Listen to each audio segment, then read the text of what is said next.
Any unnatural bulge on your body is troubling, and when it's a painful hernia, you want to know how to treat it. Anyone can develop a hernia, from infants to adults. A hernia occurs when an organ pushes through a portion of muscle or other tissue that's weak, most often somewhere in the abdominal area. Surgery can treat most types of hernia, though some hernias may heal with time and lifestyle changes, depending on the type. Types of hernias include inguinal hernia, femoral hernia, epigastric hernia, umbilical hernia, incisional hernia, hiatal hernia, and rectal hernia. The most common type of hernia, inguinal hernias, develop in the groin area between the lower abdomen and upper thigh. This type of hernia is most often caused by excess strain on the groin, which allows for abdominal fat or a piece of small intestine to push downward through a weakened area into the groin or scrotal area. Both adults and children can develop inguinal hernias, but they are much more likely to occur in males. Inguinal hernias look like a bulging spot in the groin. They can develop on one or both sides, and can get larger over time. They're often painful and may require surgery to correct, especially if the hernia becomes strangulated, when blood flow to the affected area is compromised. Women are more at risk for femoral hernias than men, especially older women. This type of hernia occurs when a portion of intestine pokes through a weakened area into the upper thigh muscle just under the groin. A femoral hernia usually causes a sore lump that may be more painful when you strain the area, such as when you lift or bend. Femoral hernias are at particular risk of strangulation, as well as incarceration, which occurs when the intestine becomes trapped in the hernia opening. Femoral hernias are usually treated with surgery, sometimes involving the placement of a mesh support to repair and reinforce the affected area.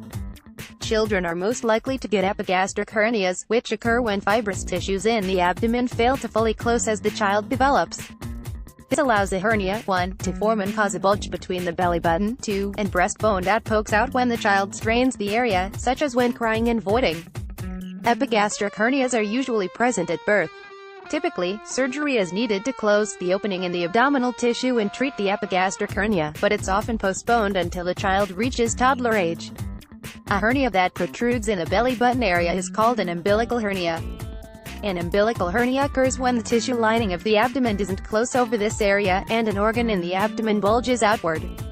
Although adults can develop umbilical hernias, they are most commonly seen in infants. The swollen bulge is visible when a baby strains the abdominal muscles, cries, or moves to a sitting position. Generally, babies with umbilical hernias don't need treatment, as most umbilical hernias will close up within a year or so. But if the hernia persists after the child reaches the age of 3 or 4, surgery may be needed. An incisional hernia occurs when a hernia forms through a scar from abdominal surgery. Generally an abdominal organ, most often the bowel or intestine, pushes through the area weakened by the surgery and the scar and causes a bulge. Risk factors for incisional hernias include significant weight gain or pregnancy after undergoing abdominal surgery. An incisional hernia may be painful, particularly when straining during a bowel movement, and it may be easier to see when standing rather than sitting. A special type of belt known as a truss can be worn to help manage an incisional hernia, but you may need surgery, usually performed laparoscopically, to treat it permanently. A hiatal hernia occurs when the stomach, 1, bulges upward through the diaphragm, 2, which is the muscle that divides the abdominal area from the chest. It's not known why a hiatal hernia occurs, but people who are obese or smoke and older individuals are at a greater risk of developing a hiatal hernia. A hiatal hernia can also be a congenital defect, affecting some babies at birth. Hiatal hernia symptoms include chest pain, problems swallowing, and heartburn. Medications to manage stomach acid and lifestyle changes, such as dietary changes, quitting smoking, and losing weight may be enough to treat a hiatal hernia, but surgery may be needed to treat a hiatal hernia. A rectal hernia is known as a rectocele, a protrusion of the rectile wall, 1, into the vagina, 2. If the muscles around the rectum weaken, the hernia forms when straining to have a bowel movement. A rectal hernia is particularly likely to occur in women who have undergone difficult childbirth or multiple deliveries. Painful sexual intercourse or an unusual sensation of fullness in the vagina may be signs of a rectal hernia, and constipation can make it worse. You may be able to treat a rectal hernia with dietary changes, such as increasing fluids and fiber.